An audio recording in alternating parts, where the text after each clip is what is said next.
Olá, seja bem-vindo ao projeto Leia a Bíblia na Quarentena. Nós estamos lendo a carta de Paulo aos Coríntios, estamos lendo a primeira carta.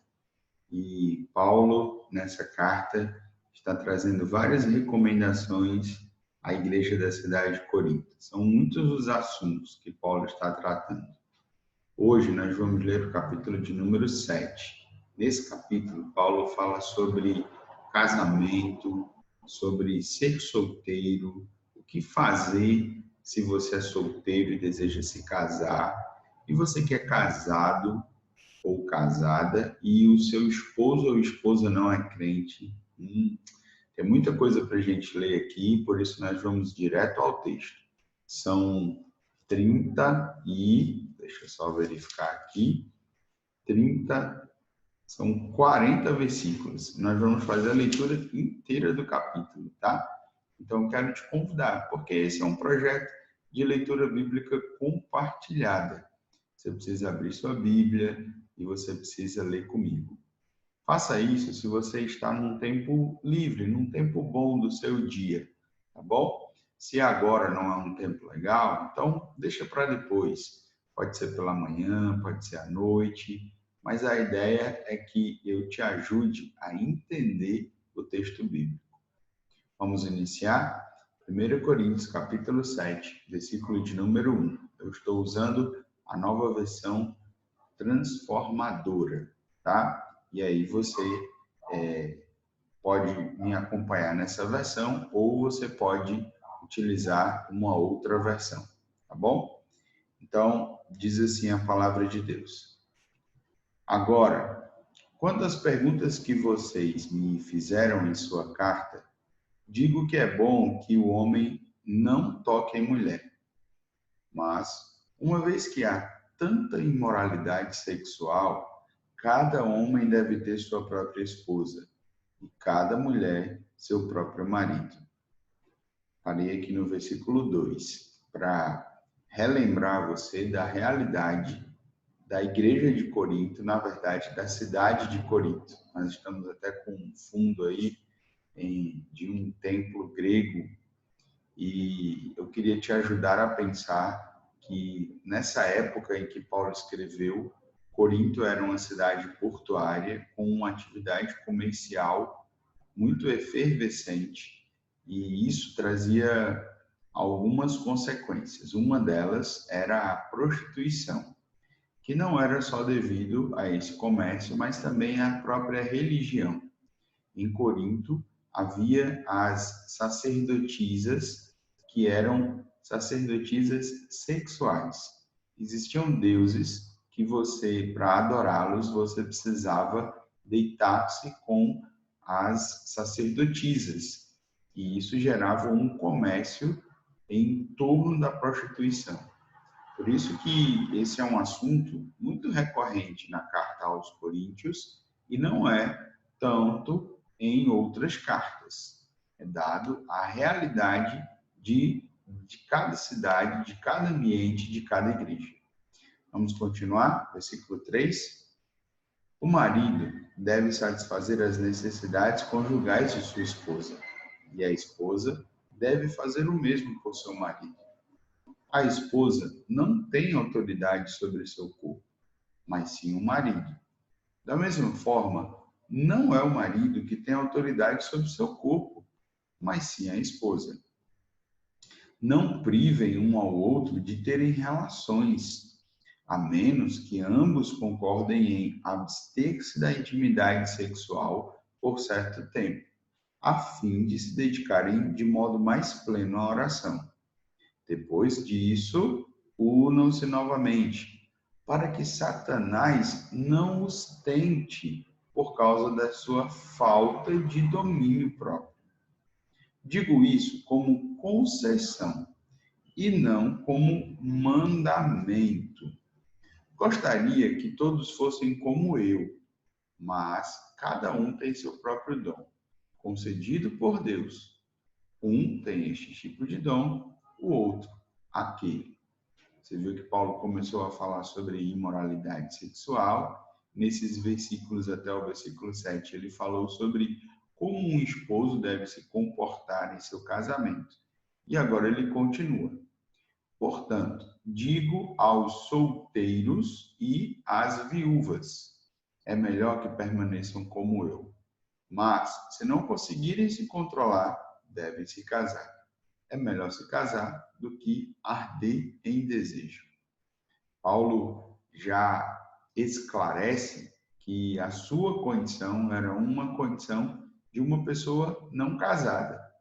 Não se sabe o que aconteceu com Paulo, porque ele se declara, nós sabemos por outras fontes, que ele era membro do Sinédrio, e o Sinédrio era necessário, para fazer parte do Sinédrio, ser casado. São algumas informações históricas que você pode adquirir através de pesquisas. Mas pelo texto que estamos lendo, Paulo já está dizendo que sejam como eu, ou seja, que não sejam casados. Mas ele vai falar para os casados agora no versículo 10. Para os casados, porém, tem uma ordem que não vem de mim, mas do Senhor. A esposa não deve se separar do marido. Mas se o fizer, mas se o fizer, versículo 11, que permaneça solteira ou se reconcilie com ele. E o marido não deve se separar da sua esposa. Versículo 12. Agora me dirijo aos demais. Embora o Senhor não tenha dado instrução específica a respeito. Se um irmão for casado com uma mulher descrente e ela estiver disposta a continuar vivendo com ele, não se separe dela. E se uma irmã for casada com um homem descrente e ele estiver disposto a continuar vivendo com ela, não se separe dele. Pois o marido descrente é santificado pela esposa, e a esposa descrente é santificada pelo marido. Do contrário, os filhos seriam impuros, mas eles são santos. Se, porém, o cônjuge descrente insistir em se separar, deixe-o ir. Nesses casos, o irmão ou a irmã não está mais preso a outra pessoa, pois Deus os chamou para viver em paz. Você, esposa, como sabe que seu marido poderia ser salvo por sua causa? E você, marido, como sabe que sua esposa poderia ser salva por sua causa? Cada um continue a viver na situação em que o Senhor o colocou e cada um permaneça como estava quando Deus o chamou. Essa é minha regra para todas as igrejas. Se um homem foi circuncidado antes de crer, não deve tentar mudar sua condição. E se um homem não foi circuncidado antes de crer, não deve ser agora, pois não faz diferença se ele foi circuncidado ou não. O importante é que obedeça aos mandamentos de Deus. Vou repetir de novo o versículo 17. Cada um continue a viver na situação em que o Senhor o colocou e cada um permaneça conforme estava quando Deus o chamou. Essa é uma orientação de Paulo com relação a vários aspectos culturais adquiridos pelas pessoas antes da conversão. Vamos ao versículo 20? Sim, cada um deve permanecer como estava quando Deus o chamou. Você foi chamado sendo escravo? Não deixe que isso o preocupe. Mas se tiver a oportunidade de ficar livre, aproveite-a.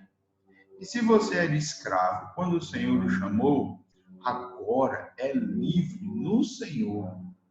E se você era livre quando o Senhor o chamou, agora é escravo de Cristo. Vocês foram comprados por alto preço. Portanto, não se deixem escravizar pelo mundo. Cada um de vocês, irmãos, deve permanecer como estava quando Deus o chamou. Paulo é muito didático, né? Paramos aqui no versículo 24.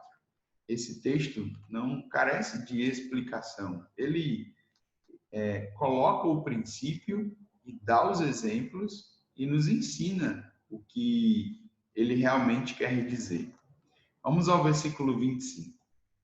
Quanto à pergunta sobre as moças que ainda não se casaram, vamos lá. Não tenho para elas um mandamento do Senhor.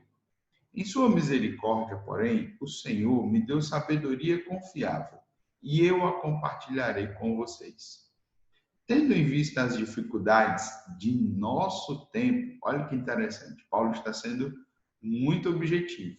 As dificuldades de nosso tempo. Que tempo? 2020, quando estamos falando agora? Não, esse tempo aí da nossa imagem, o tempo antigo em que ele escreveu.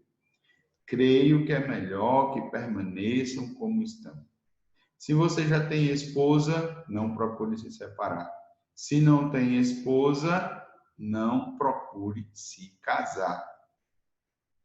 Conselho complicado esse, hein? Se não tem esposa, não procure se casar. Versículo 27. Versículo 28. Se contudo vier a se casar, não é pecado. E se uma moça se casar, também não é pecado. No entanto, aqueles que se casarem em tempos como os atuais terão de enfrentar dificuldades e minha intenção é poupá-los disso.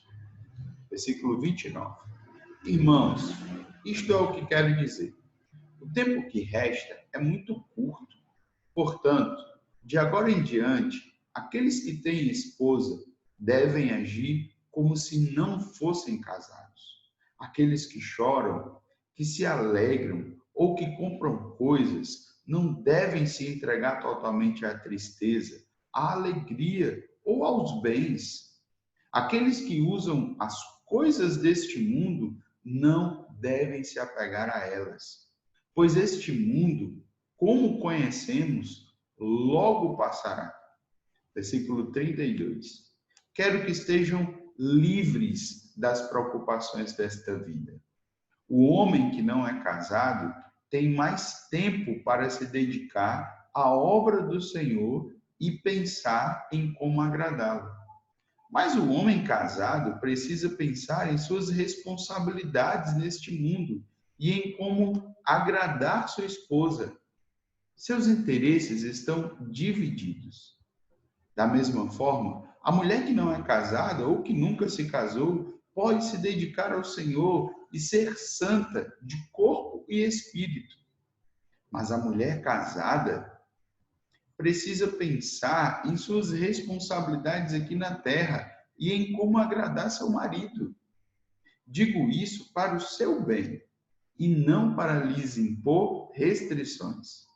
Quero que façam aquilo que os ajudará a servir melhor ao Senhor com o mínimo possível de distrações. E eu paro aqui no versículo 35.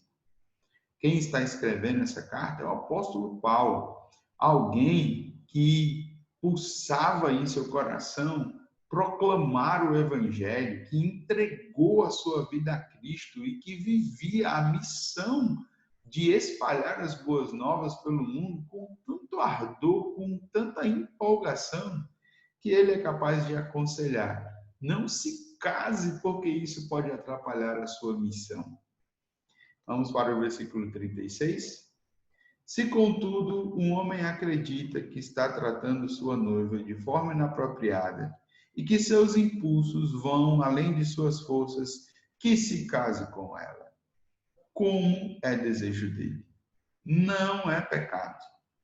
Mas, se tiver assumido um compromisso firme e não houver urgência, e se ele for capaz de controlar sua paixão, faz bem em não se casar. Portanto, quem se casa com sua noiva faz bem, e quem não se casa faz melhor ainda. Interessante esse capítulo, né?